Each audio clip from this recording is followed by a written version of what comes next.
It occurred to me to talk a little bit about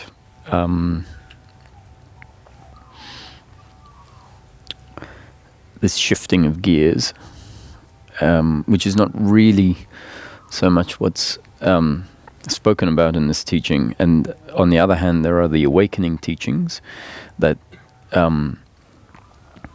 spend a lot of effort trying to induce a shift of gears, a shift of seeing something that previously was sort of unavailable. And so I think it's worth tying that in a little bit. That shift is not something that I think needs to remain permanent. In a way, it's a manipulated experience, even though it can feel very clean and pure. Manipulated in the sense that we tend to force a function of the brain to stop in order for a shift to happen. And actually that functioning of the brain is meant to keep happening. And yet, if we don't manipulate the brain in order for some things to be seen, then we sort of get stuck in the way of seeing life. No, actually, when I say seeing life, the qualitative experience gets stuck, and then we can't move forward. So really, it's about maybe sometimes inducing a shift and then working from there without necessarily thinking that the shift is what it's all about. And so what that means is the shift is very important, or can be, if in certain paths.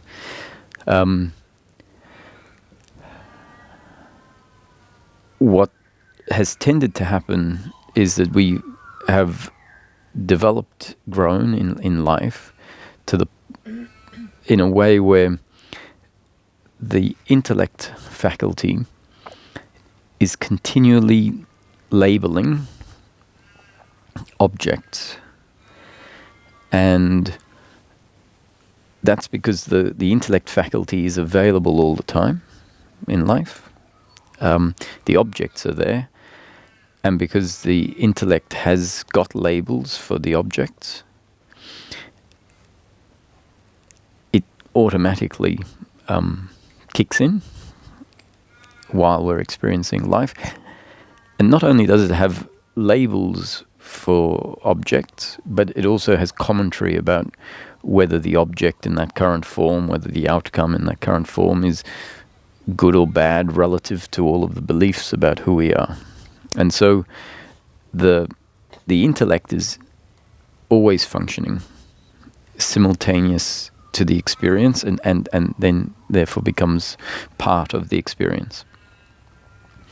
And what can be a surprise to us is to realize experientially that awareness of the present moment doesn't actually depend on us thinking about the present moment. So when I say us thinking about it, intellect is thought. So if the intellect is continually functioning while experience is happening, which is meaning daily life, and the intellect is functioning in the way that it's been developed to function. One is to know that a table is a table, and a person is a person, and a chair is a chair, bird a bird, etc. And then it also has been sort of conditioned to function in a way of judging things relative to these ingrained beliefs of how we need life to be. And so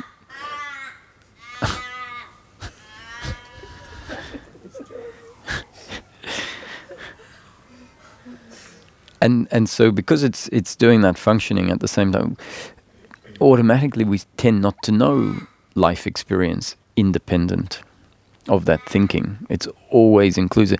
And the brain then forms a conclusion because it can't see what comes first, maybe, that it can even feel like, well, it is creating the experience, or it is essential in the experience being there. And so if we can start to be told that actually the experience does not require the thinking, is not dependent on the thinking, we might get a shock if the thinking starts to stop. It actually can be a bit of a manipulation. We have to manipulate a stopping of the thinking, or at least we have to be determined to experience life or experiment with experiencing life and not commenting on it. And if we do that, and then suddenly we see that there is this faculty of awareness that is aware of the moment, and that awareness is not thought-based. It means it's not the thought that is aware of the camera, or aware of the person, or aware of the tree. And we might have always thought, because of the way that the experience is constructed, with awareness but this commentary, somehow we might be convinced that it is awareness has something to do with thinking about what we've seen. And it absolutely does. It's prior awareness, the faculty of awareness, the functioning of awareness, which when it presents, at some point it will become integrated back into, and the integration will be a recognition that awareness is one of the very primal, fundamental aspects of the human being. And for as long as that function of awareness that functions all the time effortlessly, without us needing to turn awareness on, without us needing to focus awareness, it's just always functioning. Otherwise, the experience of life wouldn't be there. So it's functioning whether you're thinking, daydreaming, or not. It's always automatically happening. So I'm not talking about awareness in a sense where we say we have to become very aware. We have to be, whether you're daydreaming and caught in thought or really being mindful, awareness is always fully functioning. And the question is, what is it aware of? So if we're being really mindful, if we're practicing mindfulness and we're really focusing on an object and just being aware of the object, then all the awareness that is always ever present is essentially aware of the object. And if the thinking mind, the past and the future and complaints and regrets, if that's functioning, then awareness is simply aware of that functioning. And there's a qualitative difference based on what awareness is aware of. And so when we practice mindfulness, because there's a qualitative difference, then it seems like, now awareness has kicked in. But actually awareness is always there. It's just what it's aware of. So we don't become more conscious, we don't become more aware. We might become what we could call more aware or more conscious, but really it's just different content that awareness is aware of, and then the quality of the experience changes. So you can practice, not really as a practice, but just when it comes up and you feel like it, sitting or walking and moving attention onto objects, objects that we tend to sometimes not have an interest in because they don't seem particularly interesting in the scope of what we value in life. And usually we're valuing outcomes, and so what seems interesting is thinking about how to get outcomes, strategizing about what we're going to do later in the day, what the next week, month is going to look like, what our future is going to look like. That seems interesting. That seems like a worthwhile way of spending time. And so the suggestion here is to redirect attention elsewhere onto objects and just look without needing to add labels, without needing to think about how that fits into the scheme of your life. And that looking, that being aware, essentially is directing us into the present moment. When we find ourselves with the thinking mind, we could argue that the thinking mind thoughts are actually, where else are they happening? They're happening here, now, in the present moment. It just so happens, though, that those thoughts contain in them projection into the future and regret or blame about a past. So everything is always happening in the present moment, but the content of certain objects can seem to pull us out of the present moment, because what we're aware of in the present moment is a topic that is about the past or the future. It isn't actually really a problem once we become aware of that. It isn't about not thinking about the past or the future. We still, in practical life, need to plan things in the future, and we will remember things in the past. It's part of our learning and growing experience based progression. So we'll function with a learning from past experience. Where qualitatively it's not great is when we find that we're thinking about the past and the future in a very specific way, which is the functioning of the thinking mind, guilt, blame for things that happened in the past, expectation, and maybe worry about the future. Technically, it's not a problem either, because it all fits into the experience of life.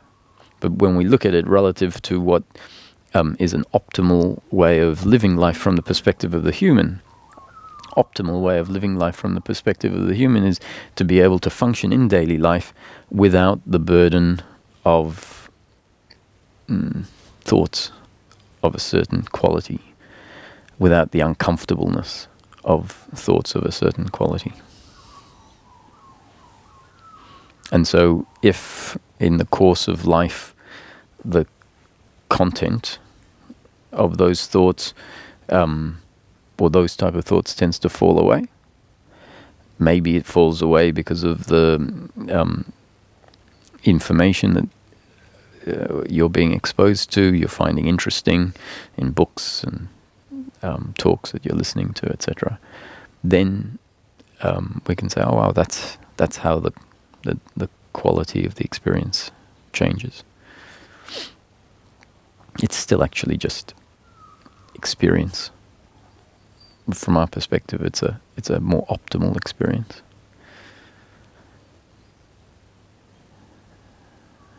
And so if you look at a tree, and I wouldn't suggest looking at something in a fixated way, like just staring at one point, but a little bit of movement of the eye is good, moving on to different details, but without necessarily, the intention is not to comment on the details, but to see, to use the faculty of awareness and sight. In this case, when we're looking at something, whether it's sight or awareness, it doesn't really matter what we say, to use that faculty to just see detail that we're not normally aware of, and at the same time registering that there is this faculty of awareness of the object that we're looking at, and that you don't have to do awareness. You don't have to put effort into awareness being functioning. It's always there.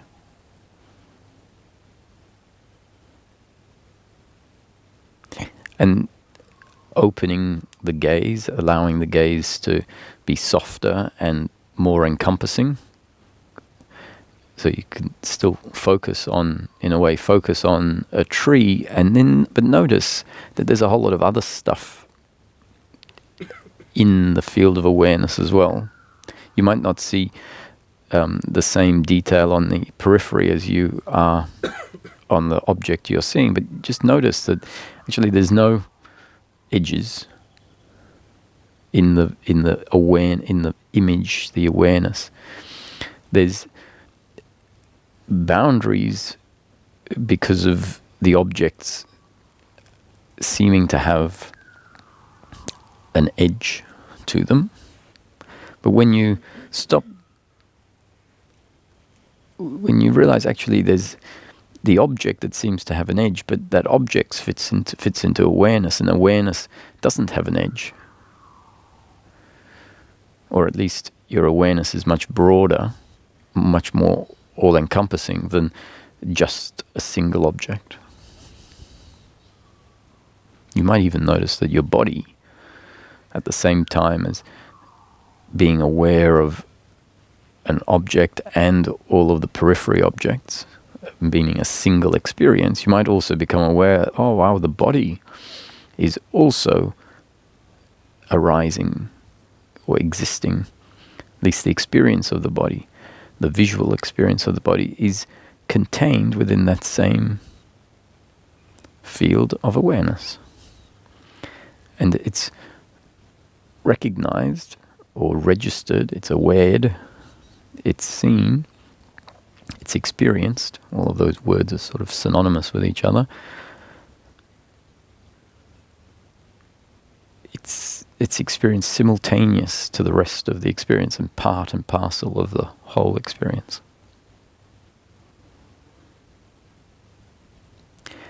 And maybe it's worth noting that the awareness, we often hear the word witnessing. And because the doer in us, the sense that I am limited to the physical form, and the doer, if we hear, okay, witness life, then what might happen is it gets taken on as a job that the body, the person specifically does. So it's like, okay, I'm witnessing the table and I'm witnessing the carpet. And we're still really quite active. It's sort of that's more what I would call observing. The witnessing is a much more relaxed activity, where we could say there is no witnesser. So when the person says, okay, I have to witness things and I'm going to witness this and that, and it's not really as relaxed as real witnessing, so we could call that observing. And real witnessing is, so you do drop back, especially when we're encouraged to do this without thinking about what it is we're witnessing. And we find that awareness that happens, it happens so effortlessly that I can drop back and back and back, as in what I mean by I is the sense of me needing to do anything, drop back and back and back, and we find that awareness still continues to see the momentary experience. So it becomes a much more passive witnessing, much less activity that an individual is doing.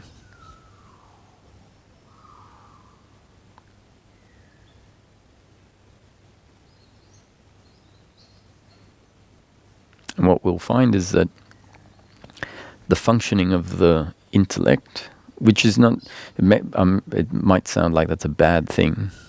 The intellect is a great thing. It's the thinking mind part of the intellect that's a problem for our peace of mind. The working mind part of the intellect we'll come to see more and more as such a beautiful part of life. You know, human intellect is part of the evolution, and an appreciation of the human intellect is part of the evolution that's happening. It's part of enlightenment. It's why animals can't be enlightened in the same way as a human can. Animals won't suffer psychologically, but they don't have the capacity to really appreciate their own self-awareness.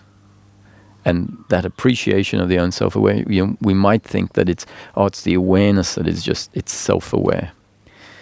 And there's no component of intellect. But as we look at it more and more, we'll start to see there is a component of intellect in the human enlightenment. There is a component of awe and wonder, and also a recognition of the awareness that is aware of itself from an intellectual point of view. Not knowledge as in, not scholarly intellect, but just the cognition, the functioning of the brain, where it cognizes and understands that it is aware of this mystery. Or not just the brain is aware, the awareness is aware of itself. And awareness and the brain are not, they're not separate, they coexist. And awareness and the intellect coexist.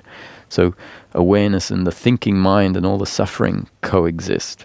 And when that falls away, then you have awareness and the working mind coexisting. And the working mind can include the awe and the wonder and the appreciation and the gratitude.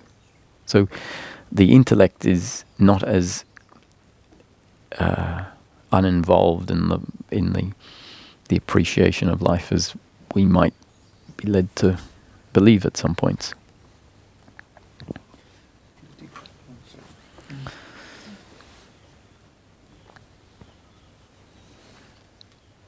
Okay.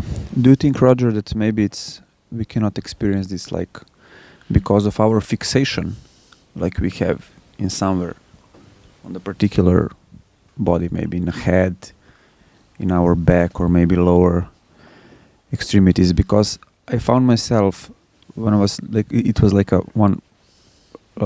really easy practice. I was cutting myself like in imaginations, and then where I am fixed now, okay, I feel more like here, and then I cut off this side, and then I start cutting all my parts of body like in imagination, and then everything fall off, and there was no fixation anymore. And then there was really experience of like from that broader perspective of, do you think it's that because of the fixation which we have from where we are functioning, where we are experience our life? Yes, I do. I think as we grow up, the experience is very much centric in the body. And so the intellect, the conclusions that are formed, the labeling, forms with that fixation. Now, my experience is not that when the fixation breaks, that we are no longer body-centric, but there is a capacity for the experience to shift. And so specifically what keeps this centricity or this fixation in place is the labeling of the intellect when it does it a certain way, when it only knows life one way. And so as we practice expanding, or we explore the nature of experience, and there are these shifts where, when looking at the momentary experience just quietly from this very relaxed, passive point, and we realize awareness is always functioning, then that in itself, and we open the gaze or soften the gaze, that in itself can create a sense that awareness is much broader than we normally tend to experience life from. So normally we're looking at particular objects because that's relevant to the moment. And the periphery is unregistered. As we drop back and rest, then an opening up tends to happen. And then we see that the life experience is not so much a whole lot of separate objects, but more one single experience. And within that single experience, there appear to be the separate objects. And so that starts to loosen these qualitative shifts that happen as we explore or as we start to shut off certain functioning of the brain, tend to create a broader understanding of the nature of experience. Whereas previously we didn't have that feedback, we didn't have that evidence. And so as life is described from different angles, then the fixation of seeing it only one way loosens up. And from that point we can then start labeling again, but in a more healthy way. So if we can remain resting, if this shift, or it's not even necessarily that pronounced, you just rest and you realize there's this field of awareness in which everything arises, and you find that you're not requiring the intellect to do the seeing, the awareing, and that the awareness is a function that is always effortlessly there. We're aware of our thoughts, we're aware of our feelings, we're aware of the objects, we're aware of whatever the experience happens to be. And when I say the experience, sometimes certain objects will be center stage, and at other times the experience will be designed so that other objects are center stage, and I'm including emotions and feelings and thoughts as objects in this discussion. So there can be intangible objects like thoughts and feelings, emotions, and more tangible objects. And even what we call tangible objects, we can start to see, they're just senses. So I see a tree or a couch, and it seems like it's a tangible object, but when we go to experience, we realize, it's just sight. And if I turn my head, then the sight of what seems like a tangible object isn't there anymore. It's replaced by sight of something else.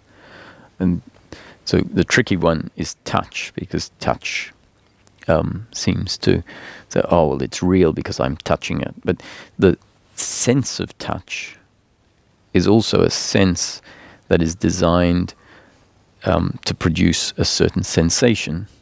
And so all of the senses create the impression of a very tangible world. And that's not to say it's not there. We have to live life through the senses, and so then we end up living life as if there are some very tangible aspects of life. But when we're doing the exploration, we can explore, especially when we're allowing a dropping back and just experience to be seen as dependent on the faculty of awareness. And we can loosen the idea that these are all real, tangible objects, because we're now grounded in awareness of experience. And the impermanence of experience, the sort of more phantom nature of experience might be seen. And so that's what is often spoken about in the awakening phase, where we see that form is emptiness and emptiness is form. That So if we see, it's all experience, and the experience is arising in awareness, and the awareness is formless. So that which seems to be form is actually arising in formlessness. And yet, all the formlessness seems to take form. So this is what's pointed at the more ephemeral nature of life, or the more ephemeral nature of experience. And it's not about that becoming what life is about. It's about saying, that's a perspective from where we can see life. It's in each moment we could drop into this more passive awareness, grounded in awareness. The thinking mind stops, the working mind stops, and life can become a lot softer. What we can also feel maybe is the sense of being that is interconnected with this faculty of awareness, the sense of existence. I am, I exist, it's undeniable. Even if the sense that I am a body or I am a person falls away, which it can if we allow dropping backwards more and more into this effortless awareness that's always functioning, that dropping back is in a sense cutting off faculties of the brain, and the experience then changes accordingly. And so that's why we get the sense there is no person. It's really because certain faculties of the brain are being temporarily shut down. And this can be great to provide evidence to us of experience being different to what we have so consistently known experience as. So this is also why we come up with, there's no person, because the experience is altered because certain faculties of the human get shut down through, let's say, guidance or instruction. And then the experience changes qualitatively, and then we think, there is no person. Well, maybe it's just that the experience has changed so that in that moment, the content of the body and the content of a significant part of what we know as the person, which is thinking, subsides.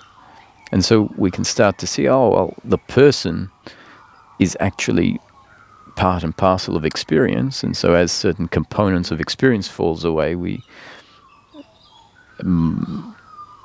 might draw certain conclusions. But then they come back, and it coming back, the person coming back. So if the faculty of thinking comes back on and the senses start to register the body again, it's not necessarily as bad as we might think. Especially if the person comes back and the thinking mind, the guilt, the blame, the pride, the worry, the expectation isn't there. Actually, I feel that's the gift, to be able to come back and live as the person. Enlightenment, in my experience, is not about the person dissolving and living, and it's not about living as awareness, formless awareness. It's about coming in contact with formless awareness, and this can happen as we practice certain exercises, or you don't even need to look at them as exercises. You can say, I enjoy taking a cup of coffee out to a table and looking at a vista of nature and just dropping back and back and back. So it can be part of the way that your day unfolds. It's not going to be necessarily like that all the time, because at the shops, or when you're driving, it also, you can do this when you're driving and drop back and back. And that becomes interesting when we're exploring this at first. Often it seems like it's the answer, because if the thinking mind is still has some roots in place, when we drop back and the faculty of the brain is being shut down, then the suffering tends to shut down. And so we think, the end of suffering comes when I drop into not being the person. And then if we come back and being the person again, if the thinking mind kicks in, then we think, here it is again. The problem is I've come back to being a person, and so suffering is here. So let me drop back out of being a person, and we drop into this. We're still actually, frankly, one way of looking at it is it's the person that is resting, and certain faculties of the brain are shutting down.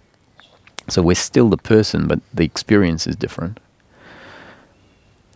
And we're not really meant to live our life way back there. That, in a way, at some point can become a bit of an escapism from being human and living as the human. But it makes sense that we'll want to keep going there, because if we come back to being human and the thinking mind is really active, and we find, I can drop back here and everything's okay, then we might think, that's the solution. The person was always the problem. The sense of the person. If the thinking mind starts falling away, because we become aware of this aspect of the human that we can rest in, and at the same time we investigate the dynamics of the thinking mind and the working mind, the dynamics of suffering as described in the various frameworks that we get delivered and given, then the thinking mind starts to dissolve. Then we get the best of both worlds. We can come back to being a person. We understand that while I'm the person, I'm still in contact with the core of the person, with the awareness and the sense of existence. And my intellect can still function, so I can have a conversation, I can do all these things. And I find that the working mind is functioning. The thinking mind doesn't arise, so the uncomfortableness that I was escaping, feeling like I needed to escape by dropping into nothingness, that's not there anymore. So now I don't have a motivation to hang out in nothingness all the time. The motivation to hang out in nothingness is because there was an uncomfortableness in being someone. So we thought, being someone is the problem. It's actually being someone with the deeply ingrained beliefs of personal doership and attachment to outcome. That is the problem. And the process after it takes us into being sort of feeling like we're nothing, and says, hey, you can't hang out there. It starts to get old and dry and unfulfilling after a while. Like something's missing. And it is, something is missing. Life is meant to be lived as though you're someone. So it says, come back and be someone. And hopefully we come back and be someone without the deeply ingrained beliefs of attachment and doership. And the falling away of the doership and attachment to outcome doesn't happen just because we hang out in nothingness. Enough people will know this. You've been hanging out in nothingness for a long time, and when you come back to being someone, the doership and attachment to outcome is there. And so what has formed for a lot of people is this obsession, thinking, I have to learn how to hang out, how to be nothing even more fully. So we think we have to become even more nothing. But then each time we come back, life drags us back into being someone.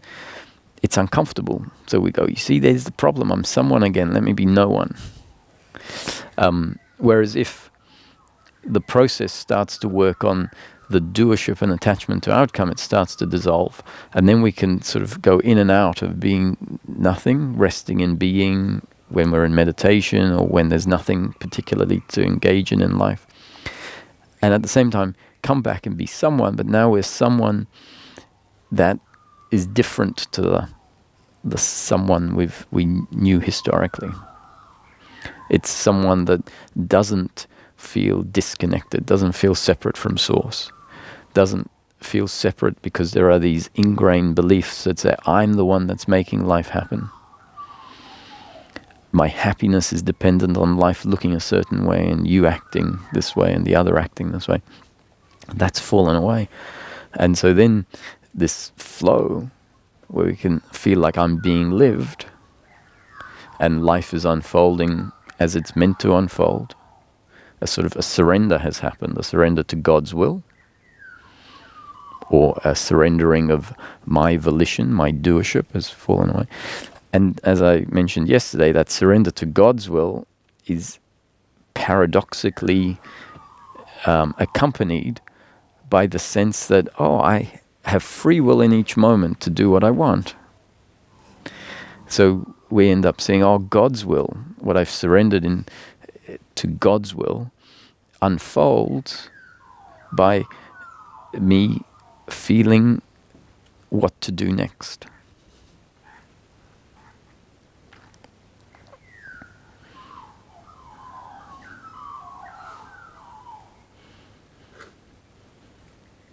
I've never heard you talk a lot about the emotional component of the working mind. I guess that part that can feel compassion, feel moved, feel angry, afraid, but without suffering. Mm-hmm. So often we think of emotions as psychological. And this starts to become a bit more clear that it's not the case when I talk about the flow of life being pleasure or pain, and that life is going to be pleasurable or painful when the outcomes are in line or out of line with our biological preferences. So pleasurable when it's in line with our biological preferences, and painful when life is out of line with our biological preferences. And then we talk about the different types of pleasure and pain that we can categorize the pleasure and pain in. And I say we've got physical pleasure and pain, financial pleasure and pain, and emotional pleasure and pain. And that those different categories of pleasure and pain, including emotional pleasure and pain, are not suffering. Suffering is always our attitude to the different forms of pleasure and pain. And emotional pleasure and pain and suffering can so easily be, they can be at first hard to distinguish. So if we look at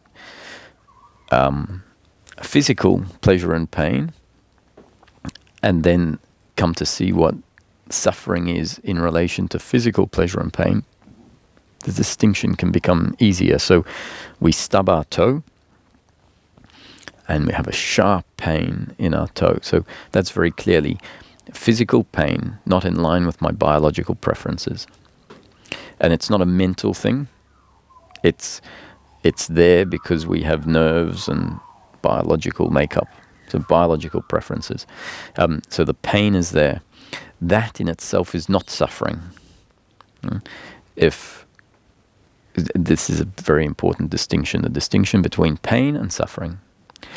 The suffering kicks in when the thinking mind that has at its root the deeply ingrained belief, I am the doer, so I'm in control of what happens in life, and that my happiness, my completeness is dependent on outcomes, and primarily the outcomes that we think we're dependent on is pleasure, pleasure, pleasure, and pain is an outcome that attacks or diminishes who I am. So when that belief system is in place, if circumstance unfolds such that I stub my toe and there's pain in the moment, it's likely that an attitude to that happening will kick in. And the attitude is going to be, I'm the doer, so I caused this. Or I am a failure. I'm not good enough. I'm not attentive enough. I'm clumsy. And I have created this pain. And furthermore, this pain is a direct attack on my being, on who I am. This circumstance that I created is a diminishment of who I am. So end up with a whole mix of uncomfortable feelings based on that belief system that kicks in when circumstance turns out to be a certain way. So this circumstance is biological, we could say, or circumstantial, which includes part of the circumstance includes our biological component, but the suffering is a load on top of the pain, a load of suffering, which is an uncomfortableness with oneself. So you can see there's the pain of the stub toe, and then a whole load of guilt and attachment to outcomes on top of that. So when it comes to emotional pain, the emotional pain is also what we could call biological. If you grow up having Sunday lunches, that becomes part of your up-to-date conditioning, Sunday lunches with the family, and you enjoy them. It's not biological in the sense of the biologicalness of the nerves in the body, but it's still part of our biological makeup. So the fact that we have grown up having Sunday lunches and we enjoy it, we can say becomes part of my up-to-date conditioning on a biological level. And so if we are preparing to go to a family member's house for this Sunday lunch and we get a message saying, you know, I've been called into work and we can't have lunch.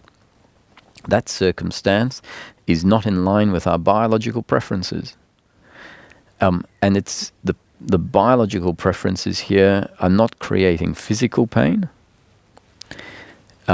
but it's creating what we could say emotional pain. I would have liked to see my family. That's my emotional preference. And it's not going to happen, so it's emotional pain. Now, that doesn't mean, I'm describing it as emotional pain, doesn't mean that we're going to be debilitated by that pain. There's a whole lot of different degrees of emotional pain. Now, in the same way, if we have grown up with a partner that we love and that we enjoy, that becomes part of our biological preferences. And it could be, it's on the, let's say, part of our emotional biological preferences. And if they leave us, or if they die, that circumstance is what we could call very much pain on an emotional level. It's the circumstance is no longer in line with my biological preferences. And in this case, the biological is an emotional aspect we're talking about. And so it's painful. And the question is, do we add a load of suffering based on the deeply ingrained beliefs of doership and attachment to outcome? So it's not really we add. Is a load of suffering added due to the fact that there is pain in the moment? Or pain, it's not necessarily in the moment, doesn't mean just momentary, because if someone dies, well, that's not just momentary. So the question is, does a load of suffering get added to the emotional pain? And how is the emotional pain different to the psychological suffering that can get added to both physical pain and emotional pain? So it's very clear that the psychological suffering that gets added to the physical pain is, why is this happening to me? I'm always doing this. Life is so hard. And so it's a heaviness, a psychological heaviness. When someone that we love dies, it will be painful. And at the root of that pain, we can see that actually the pain is there because of the gift of love that was delivered for a period of time, whether it was a 2-year relationship or a 30-year relationship or a whole lifetime of enjoying family members, let's say. So that at the root of that emotional pain, which we could call sadness, there's love. Now, the quality of that sadness if it doesn't include psychological suffering, it doesn't include bitterness. It doesn't include a sense of loss on a level of self. So we can acknowledge, yes, something that I enjoy is no longer here. And so there is a loss on some level. You can't deny that. But the sadness doesn't feel like that loss extends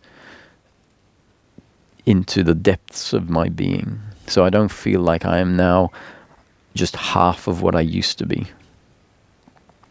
The psychological suffering is exactly that. There's a bitterness with the loss. And that bitterness tends to be a non-acceptance and a blame or a regret, a guilt. And it translates to a sense that I'm no longer complete. And so that is an uncomfortableness with oneself. We have to feel, if we feel like I've been cut in half and one half has been lost, then I'll feel uncomfortable with myself. The fact is that that's a mental construct of who we are. If we drop into a knowing of ourself and become really familiar with that, and so we're very familiar with it for years before the person we love dies, and we know, oh, this is who I am. And it's not dependent on outcomes. It's not dependent on circumstance. I'm familiar with myself, and every time I rest and know myself, which can be something that we can become permanently connected to, I get feedback of what I am. And so once we're familiar with that, and then someone that we love dies, or someone we love leaves us, we have the pain, but it doesn't extend to the depth of our being. And when we rest there, we go, here I am in the same completeness as I knew myself when circumstance wasn't painful. But okay, so with these examples, it's quite clear, I think, or it's relatively clear how one distinguishes from the other. But there's very subtle distinctions in some forms of emotion, like, for example, the link between compassion and guilt. Right? When you see somebody, a beggar in the street, and you might feel compassion, and then that compassion can lead to a whole array of different reactions. Being one, for example, oh, I feel very sorry, but there's really nothing I can do about this, or whatever I do is insignificant, so I'll just walk away. And then the walking away actually creates a new thought, which is, wow, is that really, like, why did I do that? Why didn't I do something about it? Or the other reaction that can happen is you see it and then you feel forced in a way to do something about it, right? And then you're like, oh, was that compassion, or am I actually being driven by guilt, of the fact that I kind of need to do something about it?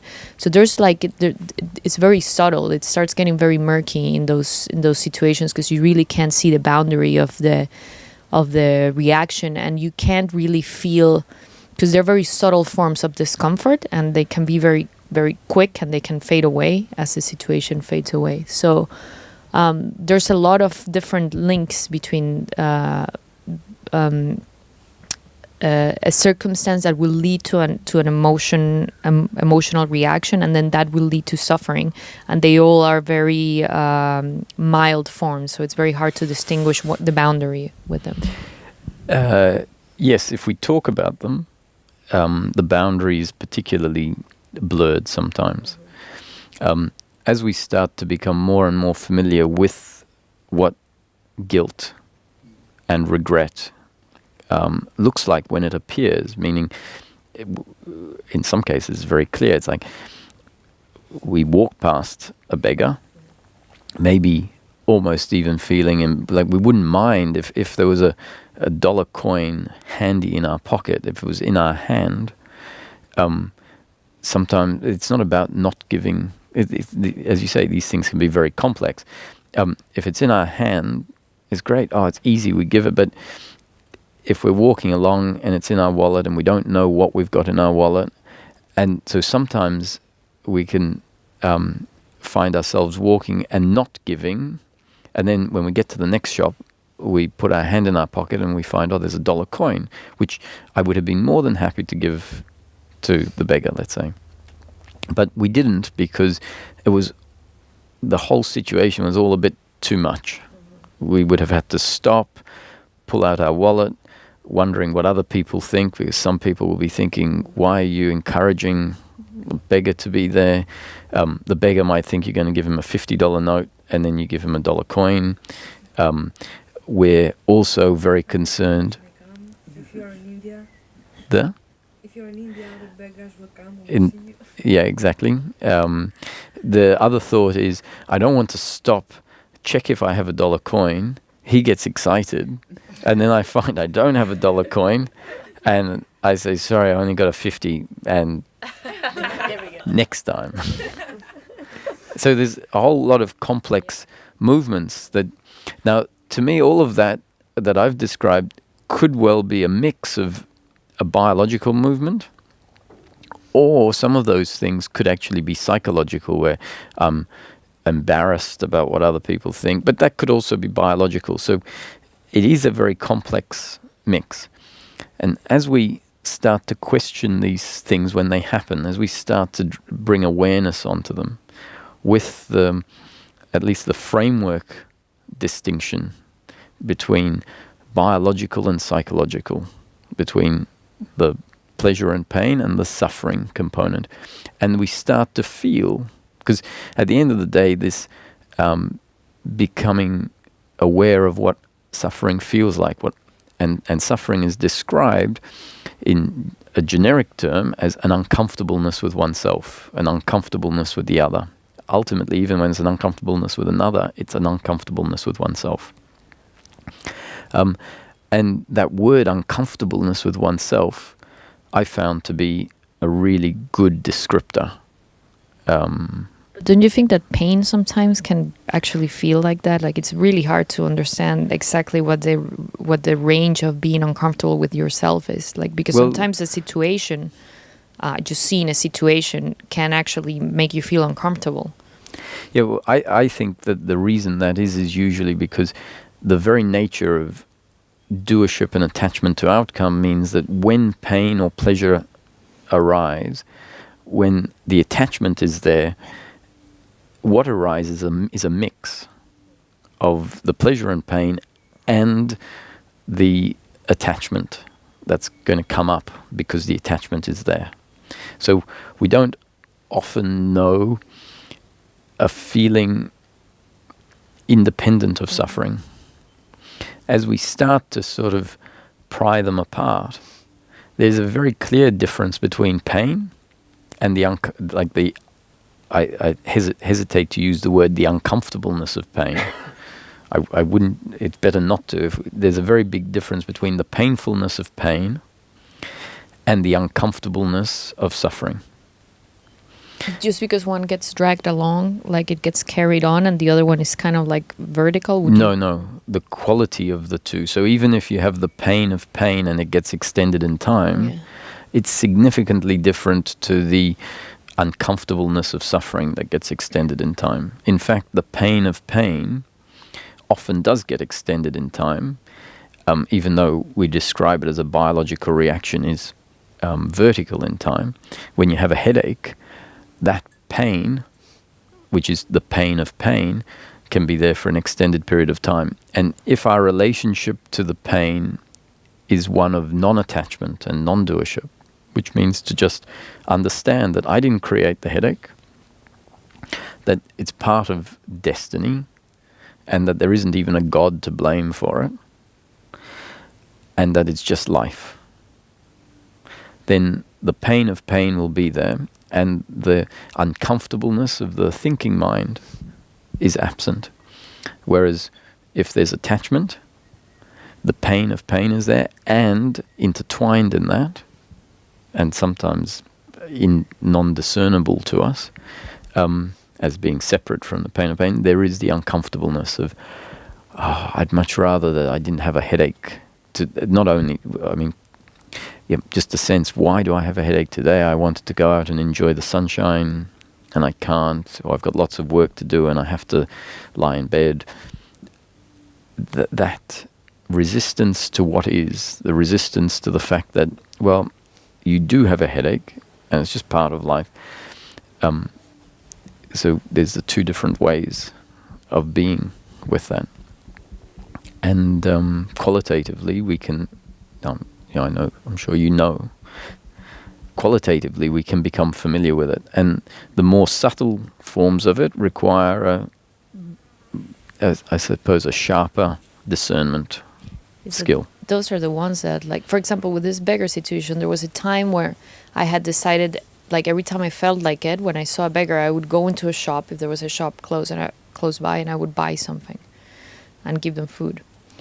So that seemed like this quick decision, and it seemed like, but then, like, I was like, why am I doing this? Like, what actually made that movement? And there wasn't a prolonged thinking about it. It was not like, oh, should I do it? What am I going to buy? And like, it was a quick decision, but there was a feeling that maybe it had come from a place that was actually coming from my own suffering, my own guilt about, I don't know. Sure, and an investigation of it. Because this is the thing, is that in each moment we're only going to be able to draw conclusions and put in place decisions based on our own makeup.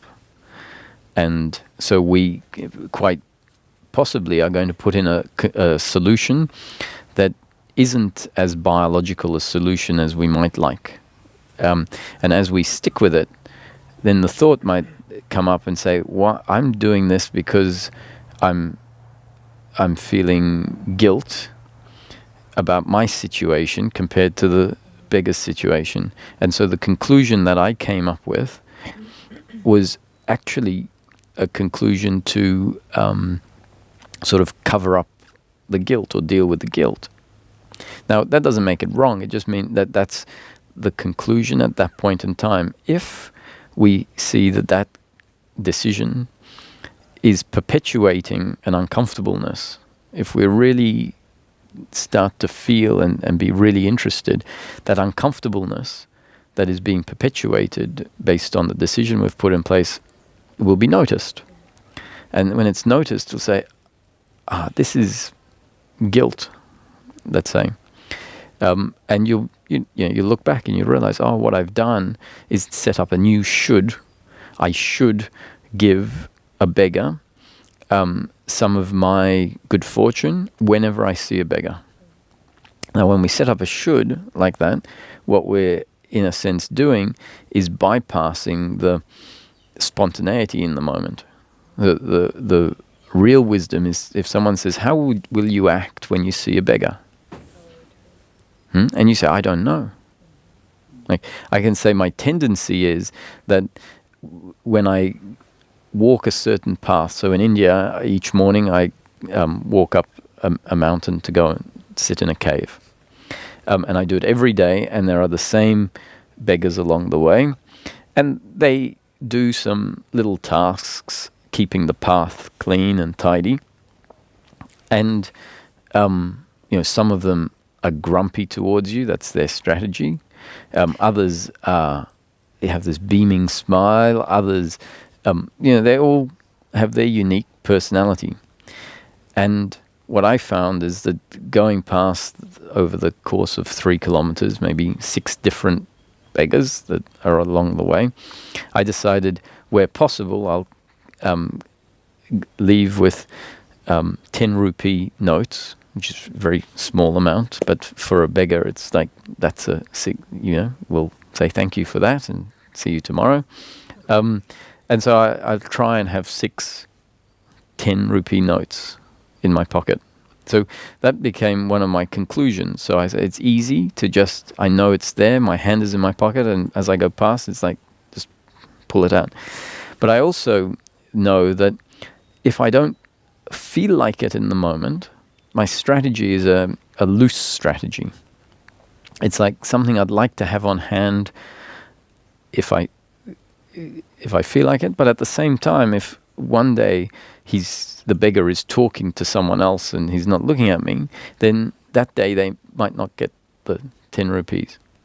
Or if I'm talking to someone else and I've walked past the beggar, then I might find circumstances such that, well, too bad, today I'm talking with someone else and we just walk past. So there isn't a rigidness of every time I go past I have to do that. And on the occasions when I open my wallet to find the 10 rupee notes and I find I don't have any, then the thought arises, well, it was sort of destiny today for me not to hand out a little donation.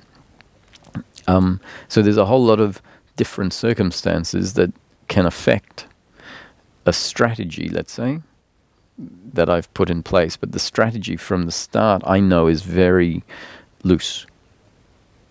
It still has to be guided by what I feel like in the moment. And then if we're following that, we're not following a strong list of shoulds and shouldn'ts. And sometimes I'll find that I come back with my 10 rupee notes in my pocket.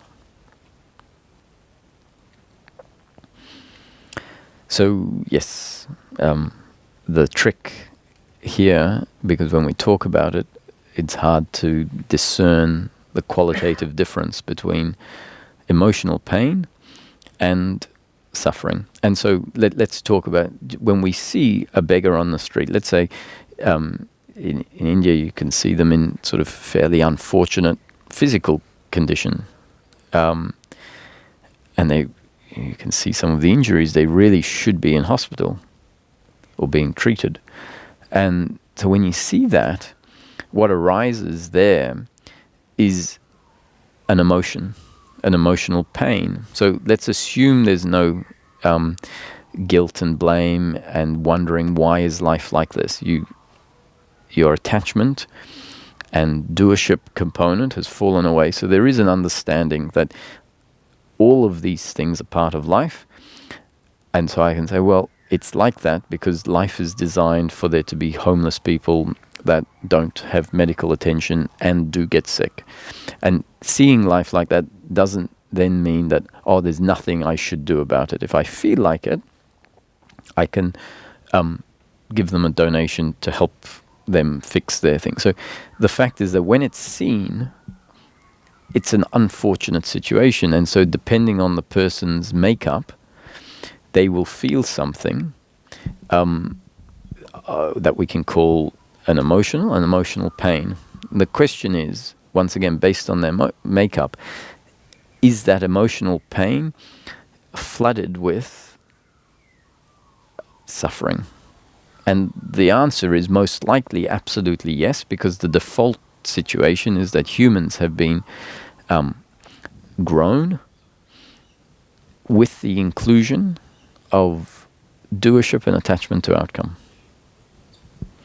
So biological pain in the form of an emotional pain that sees someone lying on the street, sees a mother with a baby who's homeless, you'll feel pain. Now that pain doesn't necessarily need to translate into a particular behavior. You could feel pain and not do anything about it. You could feel pain and call a taxi and say, you're coming with me again.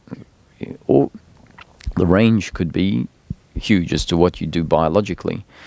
And what you do in the circumstance may be biological, and it might also be heavily influenced by a psychological component.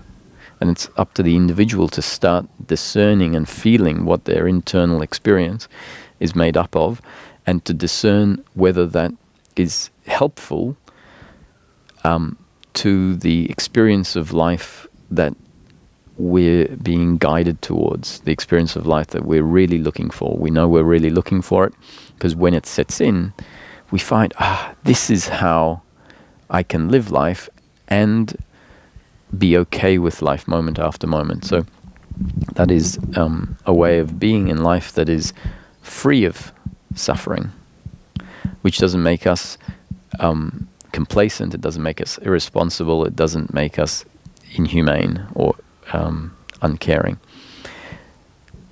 So the discerning of the feeling is up to the individual, and for them to also then decide, is this particular way of relating to life beneficial to the way of being that I'd like to cultivate.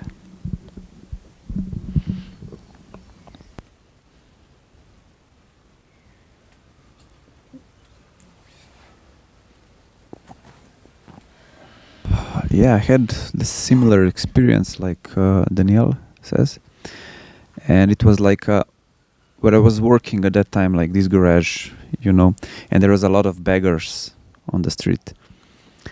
And then I came to the point, like I all the time, like gave him like €1, €2, doesn't matter, €5. And one day I just started to like, sorry, I don't have. And then the next time, sorry, I don't have. And there was one guy came to me, can you drive me to some point? I said, sorry, I can't. And then starts the thought came like, right now you don't feel even guilt or blame to say this to that people right now. What is happening? And that, because I was not familiar, but I was just like, is that okay or is not? Like some blame or something to myself, to this attitude which happened. And then one day was clearly that I was walking, that just coming from another place, when I saw something, that feeling of to give. And when this happened, I realized and I recognized, and from that time was totally okay that I was speaking to these people like, no. And after that, when this guy asked me about that for driving, and then I just like this reaction like, no, sorry, I can't.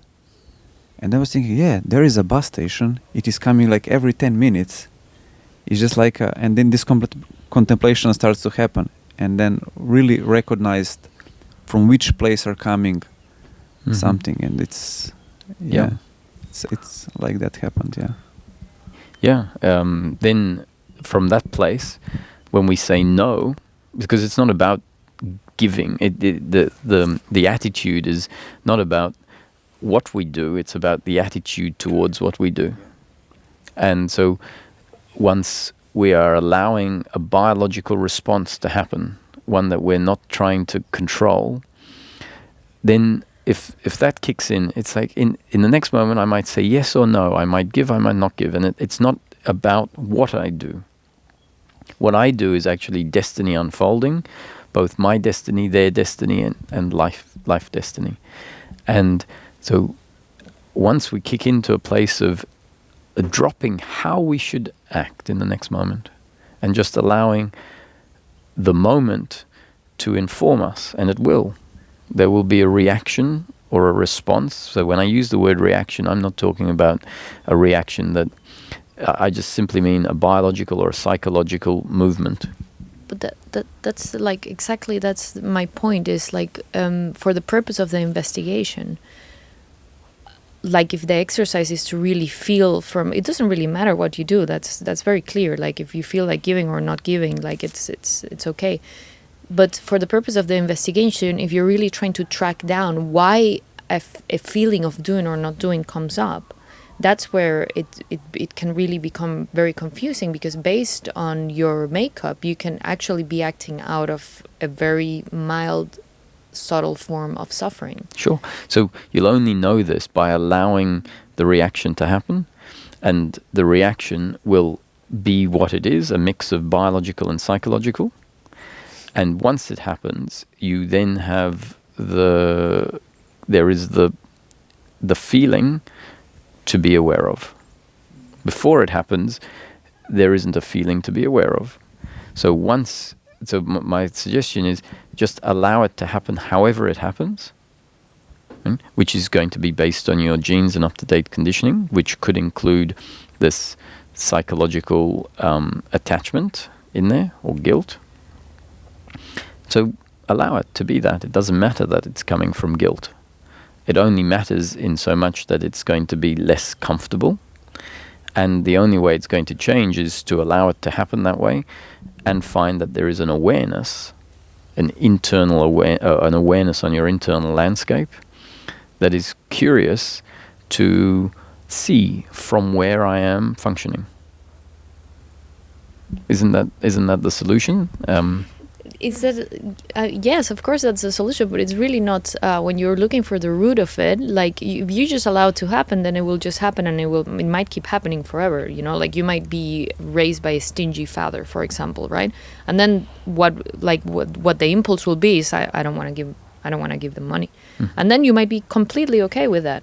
But the point for the purpose of the investigation, if you just leave it at that, you might never trace the root back and realize like, oh my God, this is because my dad has always been really stingy, and I've been taught to actually not do that. You might never see that if you're always okay. Yeah, so there's no problem with being stingy, like as far as our own peace of mind goes. Yeah, there's no suffering. If there's no suffering in it. However, if we've been taught to be a certain way, and then we feel uncomfortable with that way, that's what will show up, is we can allow ourselves to be the way we are, which means you see someone and your father's voice comes, actually, why don't you get off the street and go and get a job?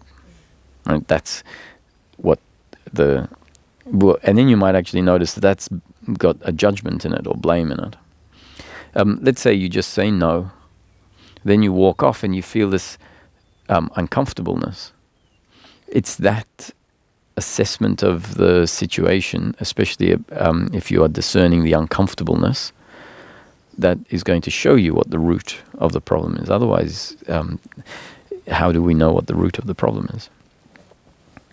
We need it to flower for us to catch the evidence. Oh, there it is. There's this uncomfortableness. What is it? And even this, all this talk, it might sound like uncomfortableness in life is unacceptable.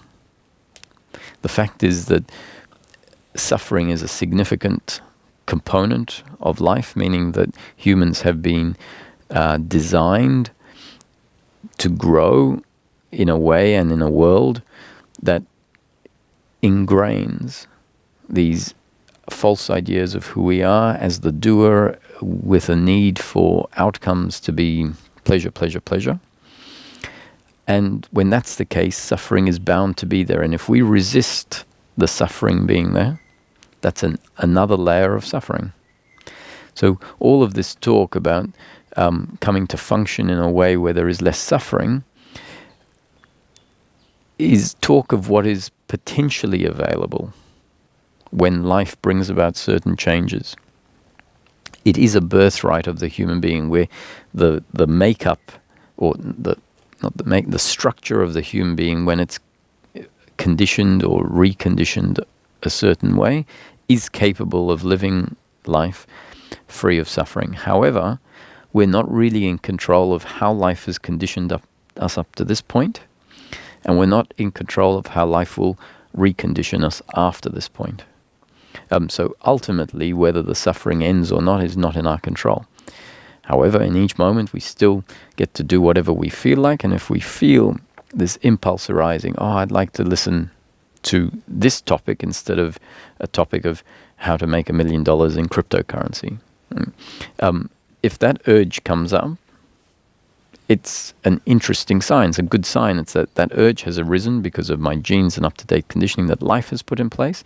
So we can say, even though I'm not in control, Ramesh used to say, if you find yourself sitting in satsang, if you find yourself listening to these talks, if you find yourself inquiring and being aware, he said, we still have to recognize I'm not in control, but we don't have to be pessimistic. We can be optimistic that not being the driver of the bus, life being the driver of the bus, life is driving me in such a way that the topic of interest is this, and therefore the changes that happen are in line with this, so we can be optimistic.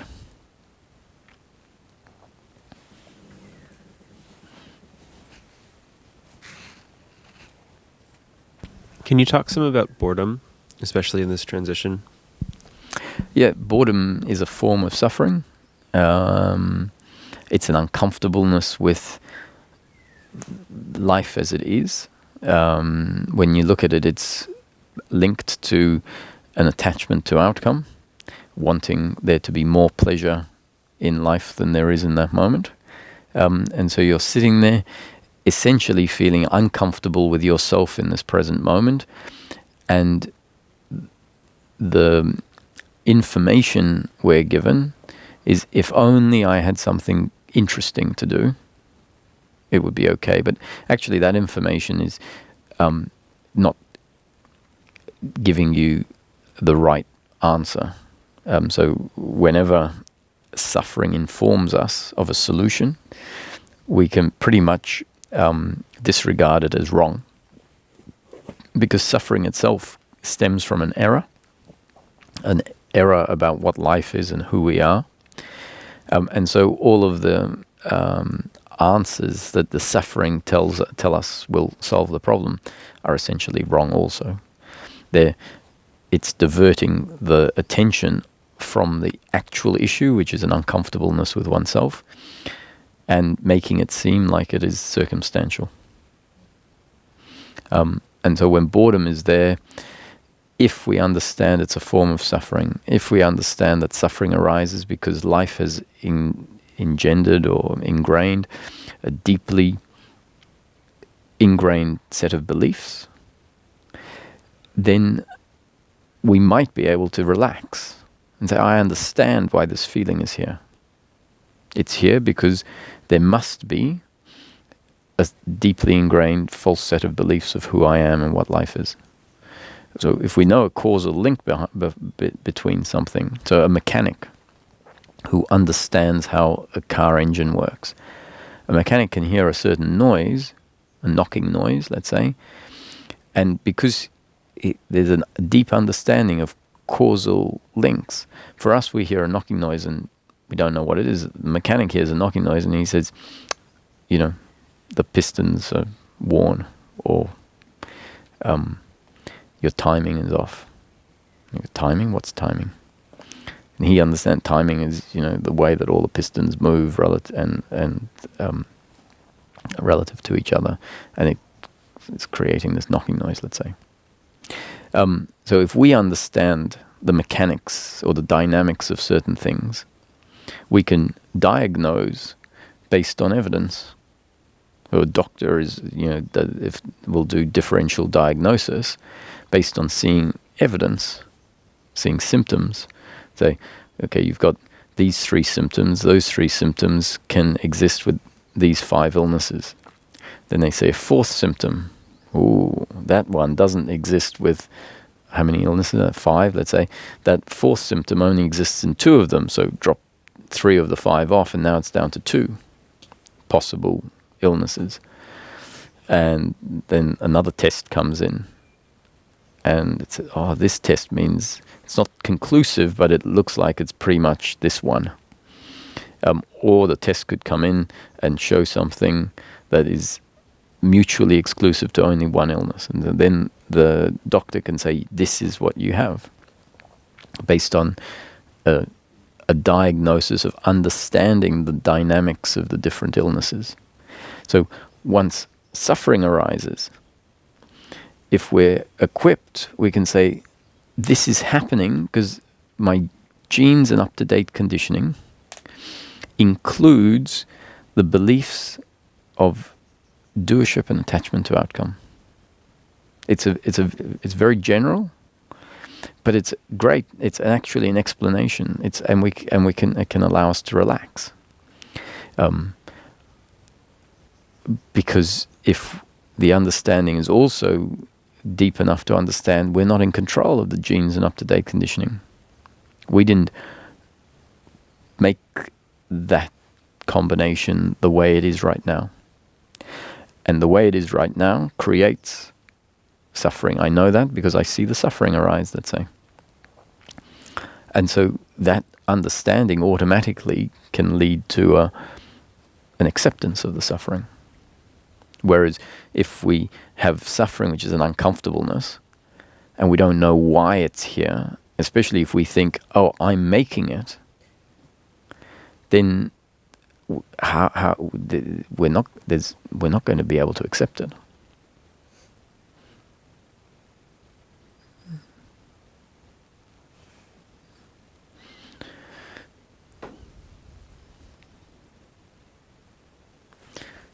So what's the time? 30.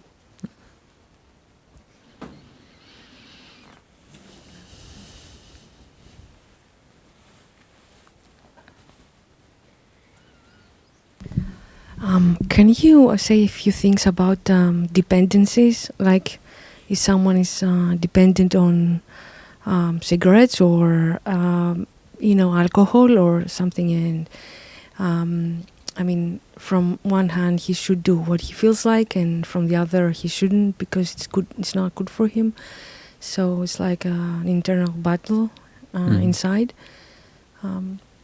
What should he do? I mean, yeah. Yeah, or she. um,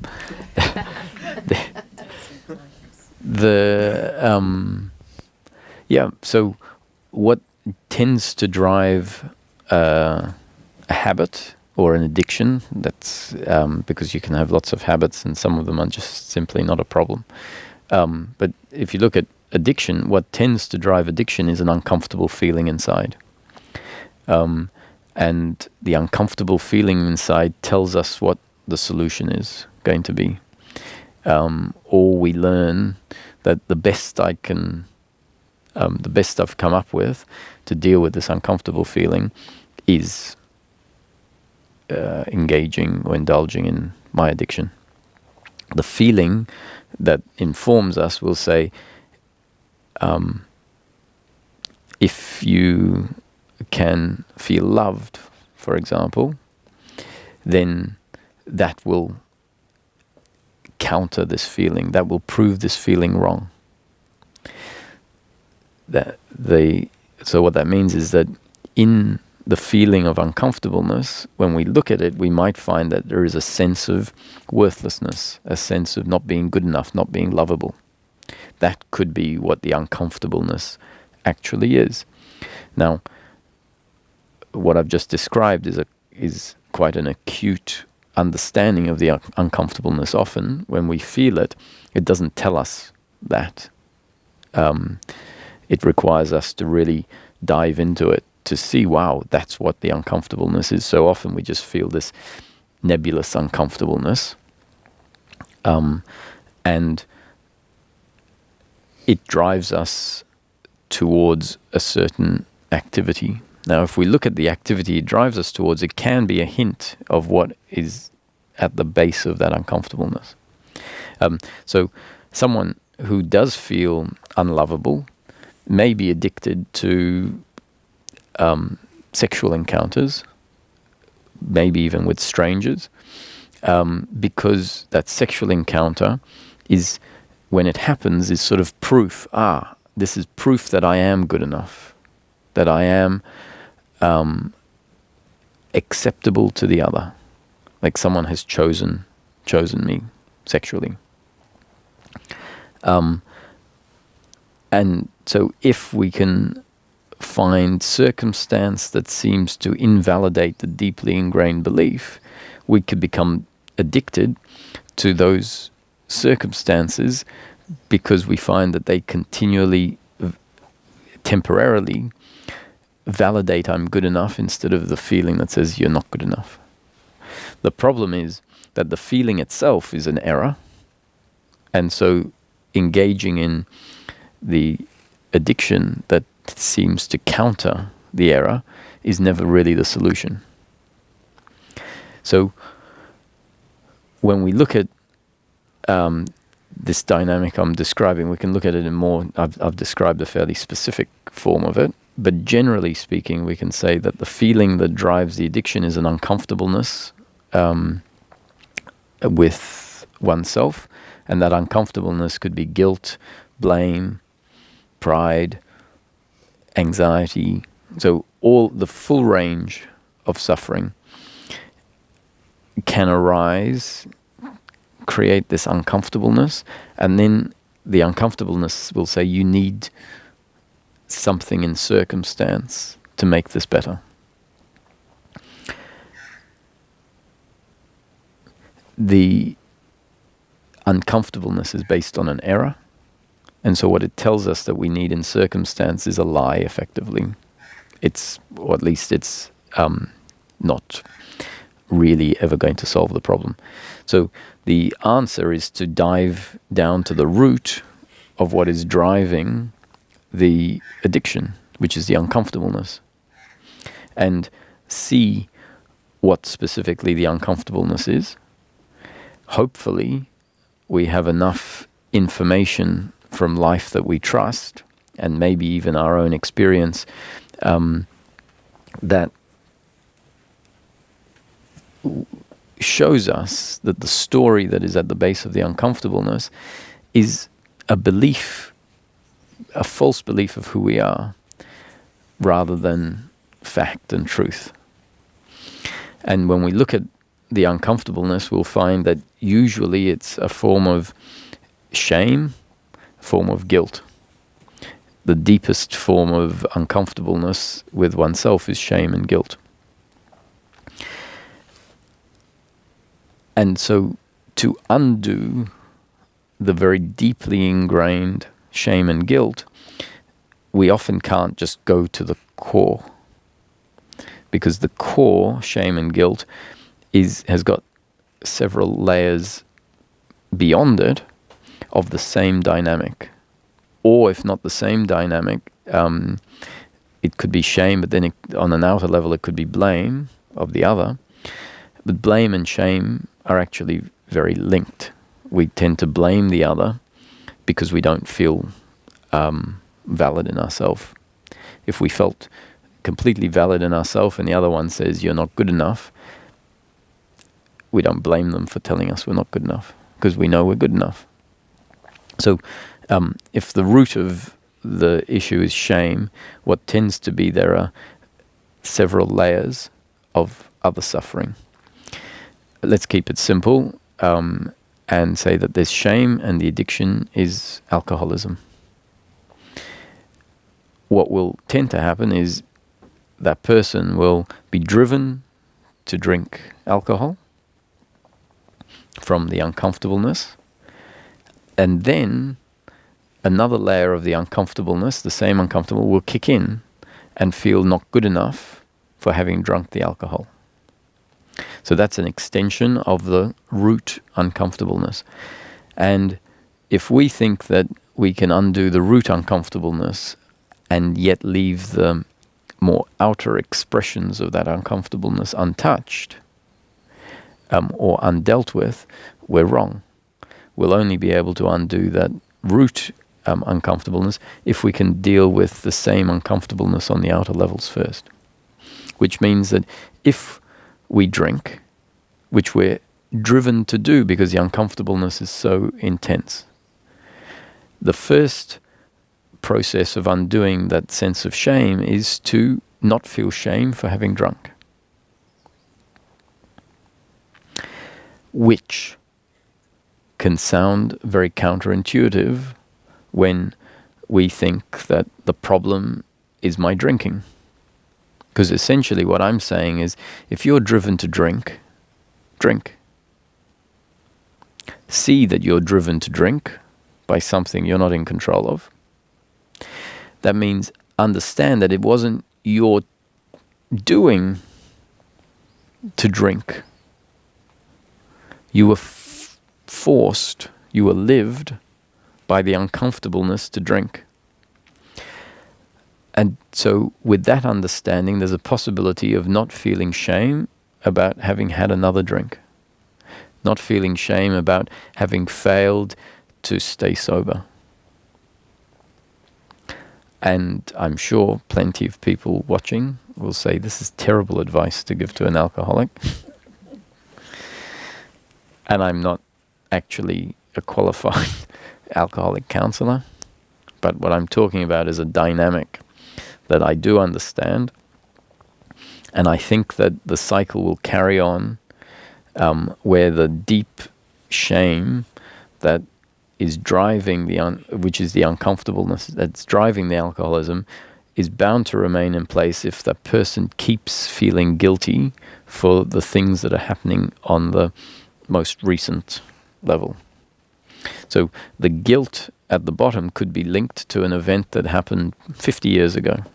It could be something like a divorce in a family where the child felt that they were the cause of the divorce. Could be a complete error on behalf of the thinking, but that sense of not being good enough as a child, and my not good enough as a child resulted in the unfortunate circumstance of parents divorcing, that could be locked deeply in place. And it could be what is driving the sense of worthlessness. And that dynamic of feeling responsible for the outcomes is not going to get undone unless we can find ourselves not responsible for outcomes on the outer level. So,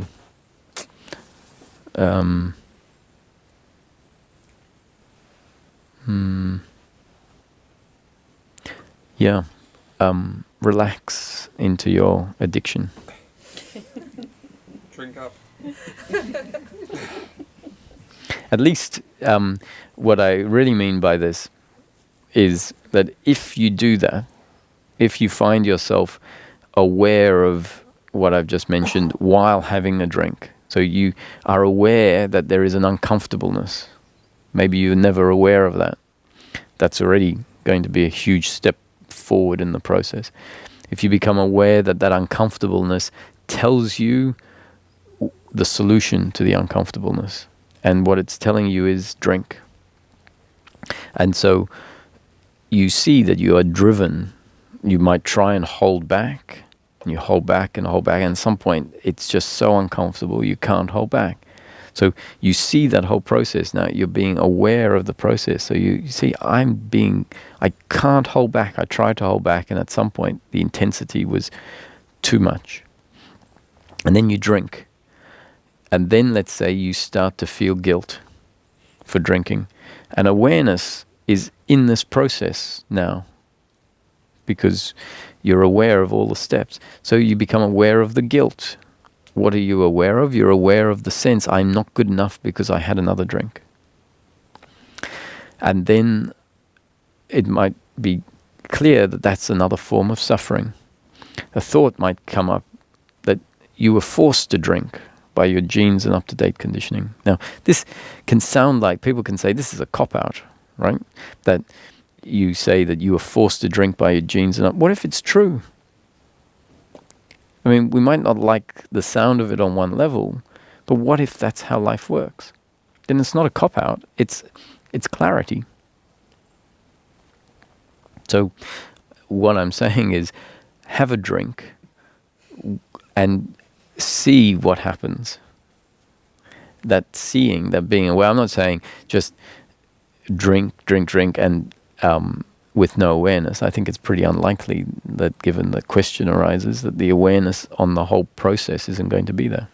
And so that's if we've got all our attention on stopping our behavior being a certain way, there's no awareness there. There's involvement. And there's the very opposite of awareness. This is a relaxing and just allowing, seeing what's happened. Because it's happening anyway. Yeah. Well, the likelihood is you're going to drink anyway. So I don't know if I should. Yeah, it is. It's about bringing awareness into everything you do, and in this case, what is happening is the addiction. So why not bring awareness into it? If it doesn't work for you, if bringing awareness into drinking doesn't work, and you find that you're going deeper into a hole, then that the awareness of that will be new conditioning that then I hope will say, don't listen to what Roger says, and put all of your willpower into not drinking. But you'll be doing that based on feedback from the process. You might be surprised that if the guilt towards not drinking happens, because you really see, I can't feel guilty for something that I'm pushed to do. It's very easy to feel guilty when we don't realize how something happens. When you clicks, you go, how ridiculous for me to feel guilty about having, if it was a mental, so depression, for example. I'm sure there's plenty of people that feel guilty for being depressed and not being able to function a certain way in life. At some point, if the dynamics are really seen, you go, I'm not doing depression. I'd sign up in an instant for the end of depression if I was in control. So when we see it and the dynamic kicks in, we can go, how ridiculous for me to add another layer of suffering on top. But when we say it, we realize actually if there is another layer of suffering added onto the depression, I'm not doing that either. But when light of clarity comes into the situation, that's when the intellect says, how ridiculous. And that dynamic of adding guilt on top of depression or on top of the drinking can fall away. And the strange thing is, imagine if you have a drink without feeling guilt, it might be the first time you've ever drunk in your addiction without feeling guilt. And who knows what effect that will have on the root problem. My whole point is that if the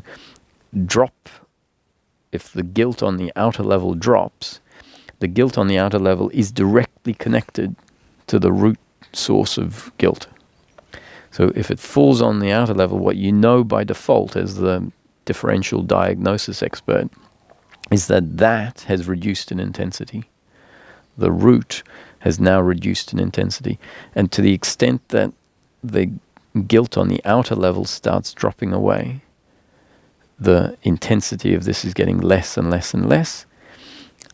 And the more non-doership, because that recognition of I'm not guilty for this is the understanding of non-doership, the more that penetrates into the system, the more that this doership, ingrained doership, gets dissolved.